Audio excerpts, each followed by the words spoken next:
देश में one nation one education board, one nation one syllabus, one nation one curriculum लागू करने की मांग वाली पीआईएल पे कोर्ट में सुनवाई हुई है। हमने ये मांग किया है कि राइट टू एजुकेशन एक्ट को बदल के राइट टू इक्वल एजुकेशन बनाया जाए और पूरे देश में सिलेबस कॉमन किया जाए। बंगाल वाला बंगाली में पढ़े, गुजरात वाला गुजराती में पढ़े, महाराष्ट्र वाला मराठी में पढ़े, तमिलनाडु वाला अपने तमिल में पढ़े, लेकिन सिलेबस और करिकुलम एक समान होना चाहिए। फिजिक्स का, केमिस्ट्री का, मैथ का, जूलॉजी का, बॉटनी का, इंग्लिश का, हिंदी का, संस्कृत का, ये सारे सिलेबस कॉमन होने चाहिए पूरे देश में। और वो इसलिए जरूरी है क्योंकि सारे के सारे कॉम्पिटिटिव जो एग्जाम हो रहे हैं उनका पेपर एक हो रहा है। इंजीनियरिंग का एक ही एग्जाम होता है पूरे देश के लिए, मेडिकल का एक ही एंट्रेंस एग्जामिनेशन होता है पूरे देश के लिए, एनडीए का एक ही एग्जाम होता है पूरे देश के लिए।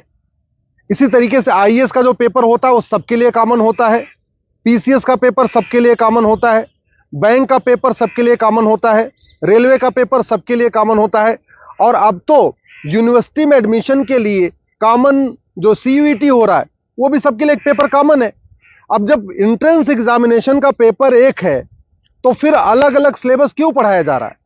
सीबीएसई कुछ अलग पढ़ा रहा है, आईसीएसई कुछ अलग पढ़ा रहा है, यूपी बोर्ड अलग पढ़ा रहा है, बिहार बोर्ड अलग पढ़ा रहा है, बंगाल बोर्ड अलग पढ़ा रहा है। और सारी पढ़ाई करने के बाद जब बच्चा जाएगा एग्जाम देने, उसके लिए सबके लिए एक पेपर होगा। अगर पेपर सीबीएसई के पैटर्न पे सेट होता है तो बाकी स्टेट बोर्ड वालों को इक्वल अपॉर्चुनिटी नहीं मिलती। अगर जो एंट्रेंस एग्जामिनेशन का पेपर है इंजीनियरिंग का, मेडिकल का, एनडीए का, बैंक का, रेलवे का, अगर वो आईसीएसई बोर्ड के पैटर्न पे होता है तो सीबीएसई बोर्ड वालों को और बाकी स्टेट बोर्ड वालों को फिर इक्वल अपॉर्चुनिटी नहीं मिलती। राइट टू एजुकेशन हमारा फंडामेंटल राइट है, इसलिए हमने कोर्ट से ये कहा है कि आप केंद्र सरकार को निर्देश दीजिए, एनसीईआरटी को कहिए एक कॉमन सिलेबस, कॉमन करिकुलम तैयार करे। आज की डेट में जो नवोदय स्कूल है वो पूरे देश में उसका सिलेबस कॉमन है, जो आपका केंद्रीय विद्यालय है उसका सिलेबस भी कॉमन है।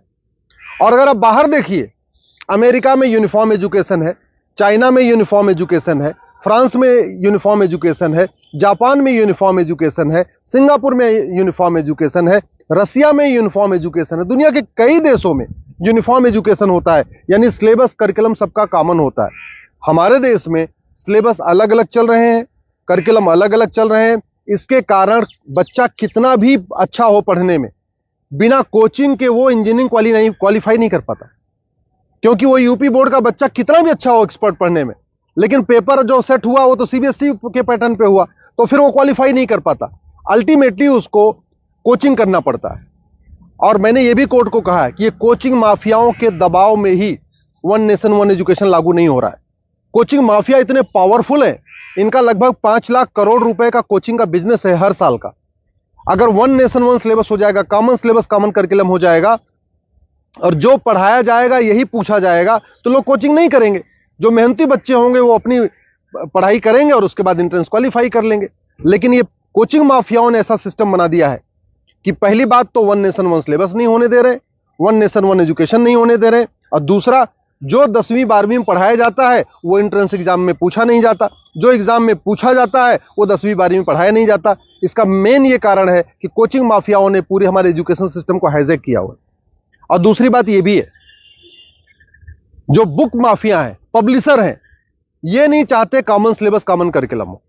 क्योंकि अगर कॉमन सिलेबस कॉमन करिकुलम हो जाएगा और सिलेबस कांस्टेंट रहेगा, 2 साल 3 साल 4 साल तक वही रहेगा, तो फिर जो पब्लिशर है इनकी किताब कोई नहीं खरीदेगा, लोग एनसीईआरटी किताब खरीद लेंगे।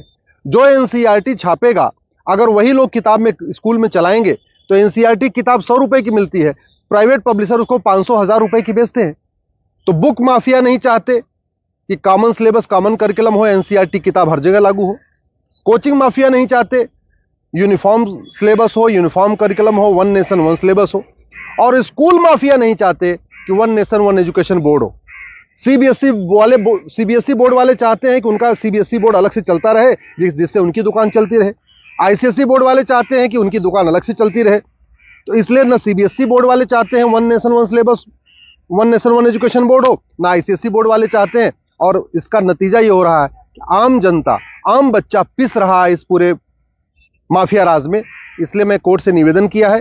कोर्ट ने केंद्र सरकार के शिक्षा मंत्रालय को और कानून मंत्रालय को 4 हफ्ते के अंदर जवाब दाखिल करने के लिए कहा है। एनसीईआरटी, सीबीएसई बोर्ड और आईसीएसई बोर्ड को बोला है 4 हफ्ते के अंदर जवाब दाखिल करिए। दिल्ली सरकार को भी बोला है कि आप भी अपना स्टैंड क्लियर करिए, आप क्या चाहते हैं, आप one nation one syllabus, one nation one curriculum चाहते हैं या नहीं चाहते, आप one nation one education board चाहते नहीं चाहते। और 4 हफ्ते के बाद जवाब आ जाएगा। फिर 11 दिसंबर को सिलेबस होगा, कॉमन करिकुलम होगा, तो सबको इक्वल अपॉर्चुनिटी मिलेगी। यूनिफॉर्म एजुकेशन से सबसे बड़ा फायदा होगा, जातिवाद खत्म होगा, क्लासेस खत्म होगी, भाषावाद खत्म होगा, क्षेत्रवाद भी खत्म होगा और जिहाद और मजहबी उन्माद भी खत्म होगा। यूनिफॉर्म सिलेबस होगा, मंत्री और संतरी के बच्चे की एक किताब होगी। यूनिफॉर्म सिलेबस का मतलब ये हुआ कि शिक्षक का बेटा और शिक्षा मंत्री का बेटा एक ही किताब पढ़ेगा। यूनिफॉर्म सिलेबस का मतलब क्लर्क का बेटा और कमिश्नर का बेटे की किताब एक होगी। यूनिफॉर्म सिलेबस का मतलब मजदूर के बेटे की किताब और मालिक के बेटे की किताब एक होगी। यूनिफॉर्म सिलेबस से वास्तव में भारत में समाजवाद आएगा। समान शिक्षा से ही भारत में शांति आएगी, समाज शिक्षा से ही भारत में समृद्धि आएगी, समान शिक्षा से ही वास्तव में भारत में समरसता आएगी। इसलिए मैं आपसे निवेदन करता हूं, समान शिक्षा की मांग करिए। समान नागरिक संहिता से 100 गुना ज्यादा जरूरी है समान शिक्षा। ये जो देश में आप देख रहे हैं ना, आतंकवादियों के समर्थन में रैली निकलती है, जिहादियों के पक्ष में लोग खड़े हो जाते हैं, युद्ध हो रहा है इजराइल में और रैली निकल रही है आतंकवादियों के समर्थन में भारत में। ये क्यों? क्योंकि यहाँ मैकाले शिक्षा चल रहा है, मदरसा शिक्षा चल रहा है और मिशनरी शिक्षा चल रहा है। ये मैकाले शिक्षा खत्म होनी चाहिए, मिशनरी शिक्षा खत्म होनी चाहिए, मदरसा शिक्षा खत्म होनी चाहिए, सीबीएसई आईसीएसई बोर्ड खत्म होना चाहिए। केवल एक देश एक शिक्षा बोर्ड यानी भारतीय शिक्षा बोर्ड होना चाहिए और वन नेशन वन सिलेबस यानी पूरे देश का सिलेबस एक समान होना चाहिए। उसी से भारत में शांति होगी और समृद्धि होगी।